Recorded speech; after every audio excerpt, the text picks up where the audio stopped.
Hi friends, welcome to Shami's kitchen. എല്ലാവർക്കും സുഖമാണല്ലോ. ഇന്ന് നമ്മൾ തയ്യാറാക്കുന്നത് വളരെ ടേസ്റ്റി ആയിട്ടുള്ള നല്ലൊരു റവ സ്നാക്സ് ആണ്. അപ്പോൾ വീഡിയോയിലേക്ക് പോകുന്നതിന് മുന്നേ നമ്മുടെ ഈ ഷമീസ് കിച്ചൻ ചാനൽ ഇതുവരെയും സബ്സ്ക്രൈബ് ചെയ്യാത്തവരുണ്ടെങ്കിൽ അല്ലെങ്കിൽ ഇത് ആദ്യമായിട്ടാണ് കാണുന്നതെങ്കിൽ പ്ലീസ് ഒന്ന് സബ്സ്ക്രൈബ് ചെയ്തേക്കണേ. കൂടെ തന്നെ തൊട്ടടുത്തുള്ള ബെല്ലൈക്കനിൽ ഓൾ കൂടി ഒന്ന് മറക്കാതെ പ്രസ് ചെയ്തേക്കണം. എന്നാൽ ശരി, നമുക്കിനി വീഡിയോയിലേക്ക് പോകാം. വളരെ ചുരുങ്ങിയ സമയം കൊണ്ട് പെട്ടെന്ന് തയ്യാറാക്കി എടുക്കാൻ പറ്റുന്ന ഒന്നാണിത്. ഫസ്റ്റ് നമുക്ക് ഒരു ബൗളിലേക്ക് 1 കപ്പ് അളവിൽ റവ ചേർത്ത് കൊടുക്കാം. ഇപ്പോൾ വറുത്ത റവയാണെന്നുണ്ടെങ്കിലും വറുക്കാത്ത റവയാണെന്നുണ്ടെങ്കിലും പ്രശ്നമൊന്നുമില്ല, ഏതായാലും മതിയാവും.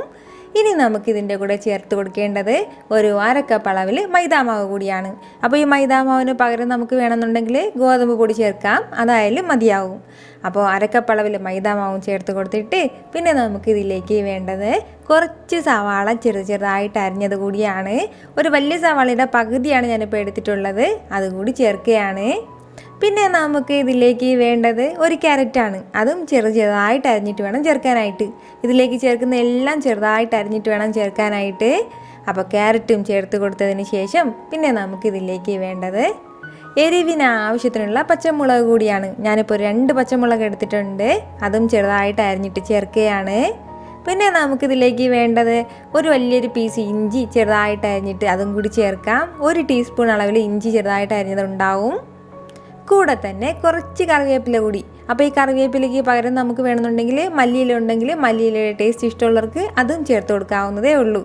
ഇത്രയും ആയിക്കഴിഞ്ഞാൽ പിന്നെ നമുക്ക് ഇതിലേക്ക് വേണ്ടത് ഒരു 3 ടേബിൾ സ്പൂൺ അളവിൽ തൈര് കൂടിയാണ്. അപ്പോൾ അധികം പുളി ഇല്ലാത്ത തൈര് നോക്കി എടുക്കണം, എന്നിട്ട് വേണം നമ്മൾ അതിലേക്ക് ചേർക്കാനായിട്ട്. അപ്പോൾ 3 ടേബിൾ സ്പൂൺ അളവിൽ മാത്രം മതിയാവും.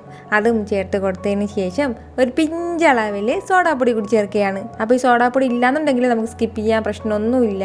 അപ്പോൾ സോഡാപ്പൊടി ചേർക്കണത് എന്തിനെന്ന് വെച്ചാൽ ചെറിയൊരു സോഫ്റ്റ്നെസ് കിട്ടും, അതിന് വേണ്ടിയിട്ട് മാത്രമാണ്. അപ്പോൾ സോഡാപ്പൊടിയും ചേർത്ത് കൊടുത്തതിന് ശേഷം പിന്നെ നമുക്കിതിലേക്ക് വേണ്ടത് കുറച്ച് ചിരകിയ തേങ്ങയാണ്. ഒരു 1/2 കപ്പ് അളവിലുണ്ടാവും. അപ്പോൾ ചെറിയൊരു കപ്പിൽ 1 കപ്പ് അളവിൽ ആ ഒരു രീതിയിലാണ് ഞാനിപ്പോൾ ചിരകിയ തേങ്ങ എടുത്തിട്ടുള്ളത്, അതും കൂടി ചേർക്കുകയാണ്. നമ്മൾ ഈ തേങ്ങ ചേർക്കുമ്പോൾ ഒരു പ്രത്യേക ടേസ്റ്റാണ് ഇതിന് കിട്ടുന്നത്. ഈ തേങ്ങയും ചേർത്ത് കൊടുത്തതിന് ശേഷം പിന്നെ നമുക്കിതിലേക്ക് ആവശ്യത്തിനുള്ള ഉപ്പും ചേർത്ത് കൊടുക്കാം. ഇതുവരെ ഉപ്പൊന്നും ചേർത്തിട്ടില്ലായിരുന്നു. ആവശ്യത്തിനുള്ള ഉപ്പും ചേർത്ത് കൊടുത്തിട്ട് പിന്നെ ഇത് നമ്മൾ നല്ലതുപോലെ ഒന്ന് കുഴച്ചെടുക്കാനും മാത്രമുള്ള വെള്ളവും കൂടി ചേർത്ത് കൊടുത്തതിന് ശേഷം നന്നായിട്ട് ഒന്ന് കുഴച്ചെടുക്കണം. ഒരുപാട് ലൂസായിട്ട് നമ്മൾ കുഴച്ചെടുക്കാൻ പാടില്ല, അതുപോലെ തന്നെ ഒരുപാട് കട്ടിയായിട്ടും കുഴയ്ക്കാൻ പാടില്ല. ഈ ഒരു രീതിയിൽ വേണം നമുക്കിതിരിക്കേണ്ടത്. നമ്മൾ കയ്യിലെടുക്കുമ്പോഴത്തേക്കും ഇതുപോലെ ഇങ്ങനെ ചെറിയ മാവ് പോലെ ഇങ്ങനെ കുഴഞ്ഞ് കിട്ടണം. ഈ ഒരു രീതിയിലാകുമ്പോഴത്തേക്കും പിന്നെ നമുക്ക് മതിയാക്കാം. ഇത്രയും ആയിക്കഴിഞ്ഞാൽ നല്ല ചൂട് ഓയിലിലേക്ക് ഇട്ടിട്ട് നമുക്കിത് ഫ്രൈ ചെയ്തെടുക്കണം. എണ്ണ ഫസ്റ്റ് നന്നായിട്ട് ചൂടായിട്ടിരിക്കണം. കയ്യിൽ നിന്ന് ഓരോ അല്പം ചെറിയ ബോൾസാക്കി ഇട്ടാൽ മതിയാവും. നമ്മൾ ബോൾ പോലെ പിടിക്കണമെന്നോ അങ്ങനെ ഒന്നും ആവശ്യമില്ല. അതാണ് അതിൻ്റെ ഒരു ഭംഗി എന്ന് പറയുന്നത്. പിന്നെ ഒരു കാര്യം കൂടി പറയാനുണ്ട്. ഇപ്പോൾ ഒരുപാട് പേർക്ക് നോട്ടിഫിക്കേഷൻ ഒന്നും കിട്ടുന്നില്ല. അങ്ങനെ ഒരുപാട് കമൻസും മെയിൽസൊക്കെ വന്നിട്ടുണ്ടായിരുന്നു. അപ്പോൾ അങ്ങനെ നോട്ടിഫിക്കേഷൻ കിട്ടാത്തവരുണ്ടെന്നുണ്ടെങ്കിൽ ഉറപ്പായിട്ട് നിങ്ങളൊന്ന് നമ്മുടെ ചാനലിലേക്ക് ഒന്ന് നോക്കിയേക്കണം, എന്തെങ്കിലും റെസിപ്പിയൊക്കെ അപ്ലോഡ് ചെയ്തിട്ടുണ്ടോ എന്ന്. അല്ലാതെ ഇപ്പോൾ നോട്ടിഫിക്കേഷൻ എത്തിക്കാനുള്ള വേറെ വഴി ഞാൻ കാണുന്നില്ല. അതിൻ്റെ പേരിലാണ്. കാണാത്തവരുണ്ടെങ്കിൽ, മുമ്പ് ഞാൻ ഇട്ട റെസിപ്പീസ് കാണാത്തവരുണ്ടെങ്കിൽ അതൊന്ന് കണ്ടു നോക്കണേ. ഫസ്റ്റ് എണ്ണ നന്നായിട്ട് ചൂടായിട്ടുണ്ടാവണം. അതിനുശേഷം പിന്നെ ലോ ഫ്ലെയിമിൽ വെച്ചിട്ട് വേണം നമ്മളിത് ഫ്രൈ ചെയ്തെടുക്കാനായിട്ട്.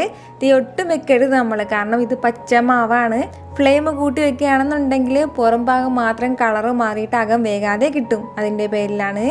അപ്പോൾ ഇടയ്ക്കിടയ്ക്ക് ഇതുപോലെ ഇളക്കി കൊടുത്തു കഴിഞ്ഞതിന് ശേഷം ഇതുപോലെ നല്ലൊരു ഗോൾഡൻ കളർ ആകുമ്പോഴത്തേക്കും നമുക്കിത് എടുക്കാവുന്നതേ ഉള്ളൂ. ഇത് വളരെ ടേസ്റ്റി ആയിട്ടുള്ള ഒരു സ്നാക്സാണ്. നമ്മൾ റവയിലാണ് ഇതുപോലൊരു സ്നാക്സ് തയ്യാറാക്കിയെന്ന് പറയേയില്ല നമ്മൾ ആർക്കെങ്കിലും ഇത് ചെയ്ത് കൊടുക്കുമ്പോഴത്തേക്കും. ഇനിയിപ്പോൾ റവ ഇഷ്ടമില്ലാത്തവർക്കാണെങ്കിൽ കൂടിയും ഇഷ്ടപ്പെടുന്ന നല്ലൊരു സ്നാക്സാണിത്. ഇതിൻ്റെ കൂടെ നല്ലൊരു ബെസ്റ്റ് കോമ്പിനേഷൻ എന്ന് പറയുന്നത് നല്ലൊരു തേങ്ങാ ചട്നി കൂടിയാണ്. തേങ്ങാ ചട്നി കൂടി ഉണ്ടെങ്കിൽ പിന്നെ പറയാനുമില്ല. അപ്പോൾ ട്രൈ ചെയ്ത് നോക്കുന്നവരെല്ലാവരും എനിക്ക് ഫീഡ്ബാക്ക് മറക്കാതെ അറിയിക്കുകയും വേണം.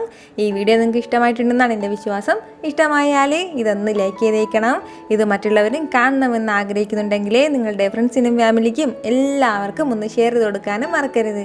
വീണ്ടും നല്ലൊരു ഉഷാറ് വീഡിയോ ആയിട്ട് ഞാൻ വരുന്നതായിരിക്കും. അതുവരേക്കും എല്ലാവരും ഹാപ്പി ആയിട്ടിരിക്കുക, സന്തോഷമായിട്ടിരിക്കുക, എല്ലാവരും സേഫ് ആയിട്ടിരിക്കണം. Take care friends.